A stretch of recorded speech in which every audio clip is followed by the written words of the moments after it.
Cada familia guarda una historia. En mi caso, la de mi abuela. Es mucho más que una serie de recuerdos, es un espejo de la historia de Colombia. Hoy en día tiene 79 años y al escucharla hablar siento que cada palabra teje los hilos de un país que ha cambiado mucho, pero que todavía guarda cicatrices del pasado. Mi abuelo me contó que empezó a trabajar a los 14 años de edad. En ese momento era bastante normal que un niño de esa edad trabajara, ya que tenían que generar un sustento o una ayuda económica para las familias. Mi abuela, en cambio, no pensaba trabajar, esperaba quedarse toda la vida en la casa. En aquella época, el machismo era tan fuerte que las mujeres eran educadas para servir y no para decidir. Simplemente estaban hechas para quedarse en la casa. Crecieron en una Colombia desigual, donde la pobreza obligaba a los niños a madurar temprano y las oportunidades dependían más del lugar donde nacían que las metas y sueños que tenían, incluyendo, peor si era en una zona rural. Entonces muchos jóvenes migraban buscando un mejor futuro a las grandes ciudades como Medellín, Cali o Bogotá. Y se empezó a transformar las tensiones políticas y sociales en Colombia. En la casa de mi abuela la religión era el centro de todo. Rezar no era una opción, sino que era una obligación y se debía imponer y se hacía. Antes de salir de casa su mamá siempre le daba la bendición y los domingos eran sagrados para ir a misa. Ningún domingo se podía faltar a misa. Así era Colombia, un país profundamente católico, donde la iglesia no solamente guiaba la fe, sino también la educación, la política y hasta las costumbres. En una herencia directa de la colonia y de los españoles, el poder de la iglesia existió hasta la Constitución de 1991, cuando Colombia se separó completamente de la iglesia católica. Sin embargo, sigue bastante presente.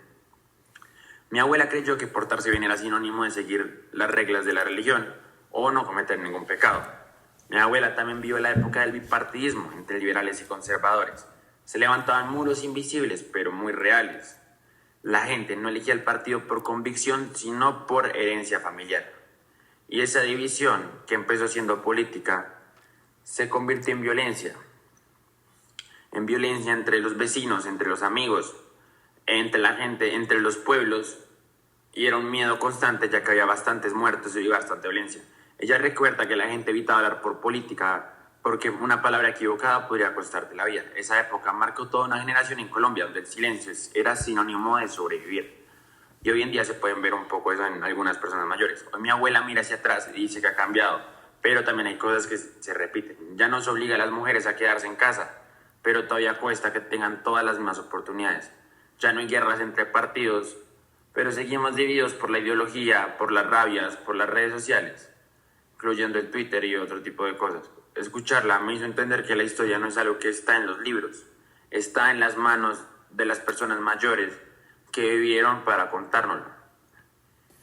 Y si algo me dejó esta conversación con mi abuela, es que el cambio empieza por escuchar y entender, y escuchar la historia de quienes vivieron antes de que nosotros, para no repetir sus errores. Como dice el dicho, el que no conoce historia está condenado a repetirla. Mi abuela me enseñó que la fuerza no solo está en trabajar duro, sino en resistir, mantener la fe y en seguir soñando con un país más justo y trabajar por él. Porque al final la historia de mi familia es también la historia de Colombia. Y mientras sigamos teniendo memoria, seguiremos construyendo un mejor futuro.